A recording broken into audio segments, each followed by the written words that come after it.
Hi, my name's David Berendt. I'm the paid media manager at Adido.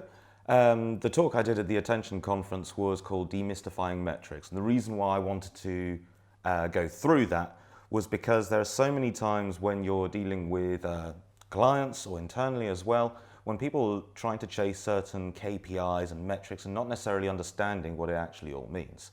What I'm going to try to do is explain what some of the metrics are, how we should start looking at metrics, and effectively using that to build a long-term strategy. So many times when you have a look at just the hard metrics and you have a very, very tunnel-focused goal, you end up missing so much around it, which will actually end up helping that initial aim. So often people say that when a metric becomes a KPI, it loses its value. And that in itself isn't necessarily true, but it can skew things. It's very, very easy to massage the numbers to deliver better results. Dealing with paid media for a number of industries and taking on different accounts, so often it's very easy to see where people have claimed very strong conversion rates. And when you have a look at what they're necessarily bidding on, looking at brand terms and areas like that, you're expecting those, but that is not where the area of growth is. And this is what I mean by looking at the difference between a long-term strategy and looking at very short-term views. There's a quote which is often misattributed to Mark Twain, which is that some people use statistics the way a drunk man uses a lamppost for support rather than illumination. I think that seems to be true of so much going on in the industry.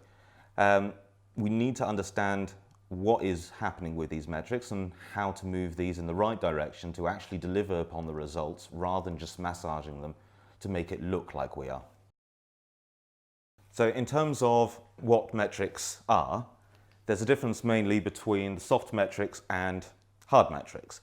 Hard metrics are the ones which are often the ones which are chased. The return on investment, transactions, conversions of any sorts, bookings and occupancy ratings.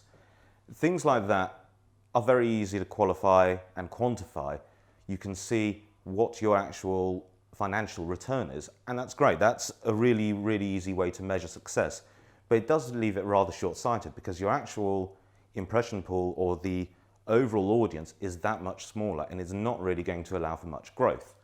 Soft metrics are often the ones which it often feels like we are throwing money away at it, but in reality what we're actually doing is understanding where the traffic is coming from, how the traffic is behaving, and most importantly, user intent. You can understand so much about what is going on throughout the whole journey and therefore push it towards the direction that you want to go in. So if we have a look at some of the soft metrics, time on site and bounce rates. Are people looking at your site? Are people spending time enough to understand what is going on? Are they leaving immediately? These things often will give you a very, very deep insight into what is happening and how people are behaving on the site, and therefore where you need to have a look to improve things. In addition to that, you've got the number of pages viewed. Now, this can be indicative of two different things. Either people are looking around the site far too much, not really finding what they're trying to achieve, or perhaps they're needing that extra time to understand really what the offering is and therefore lead to a purchase. There's an awful lot of context that needs to be brought into mind at this point, but looking at these amongst many others, exit rates, where people are leaving, is this where you're seeing a bottleneck? If we're looking also at impressions, click through it. Now I appreciate that the last two in particular are very easy to have a look at numerically, but it's often very difficult to justify a budget if you're returning with only the impression value, the number of clicks you've got, the amount of traffic that you've generated. Because at the end, so many times people are just looking for that end result, that transaction, that conversion. So these ones are the soft metrics.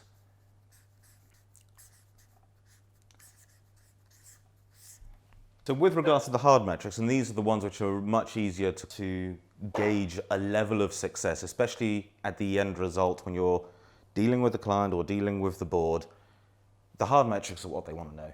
So we've got transactions, got bookings, reservations, occupancy. these are the ones, along with return on ad spend and return on investment, that can allow the business to decide whether a project or a campaign is a success or not.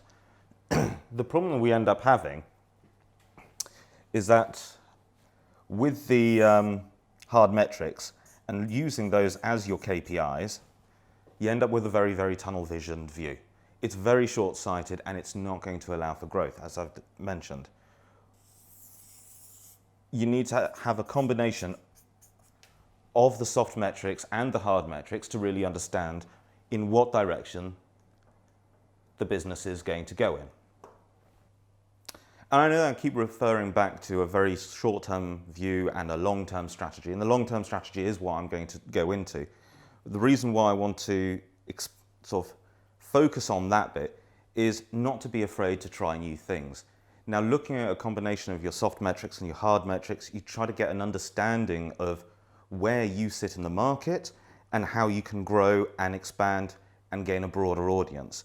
So it's really using your learnings from these to improve these. And again, if it's a case that it's not performing because the bounce rate is too high, have a look at that page. If the exit rate is enormous just prior to the checkout, perhaps you've got a bottleneck. You see, chasing these solely isn't going to provide you those sorts of insights. It's actually these ones that you need to have a look at to really gain an understanding of the overall user journey. And in doing so, one of the things we have to look at are the audiences. Now, using Google Analytics to create segments to break things down, have a look at the way that your audiences are behaving in AdWords or in Analytics, and then break down those groupings. Create those segments and then compare the user journey on those. Often you'll end up finding that one demographic group is performing completely differently to another, and then we need to start targeting those differently. See, all of these learnings will allow for the audience growth and therefore to increase the funnel to bring in those transactions and those bookings. The other area which is often overlooked is misattribution. If we're looking at things solely as last click or solely as first click interactions to see what is gaining that level of return, you're often missing the rest of the journey. Someone may have clicked on 3 ads and then come in directly later. Someone may have come in through organic, through an ad, directly, through a referral. It doesn't matter. The point is that if you are solely looking at singular channels and not looking at the overall picture, you end up with a very, very narrow view, and you cannot optimize under that perspective. So thanks for joining us for trying to go through metrics. If you're interested in finding out about the second part where we'll be going through audience and context, watch the next video.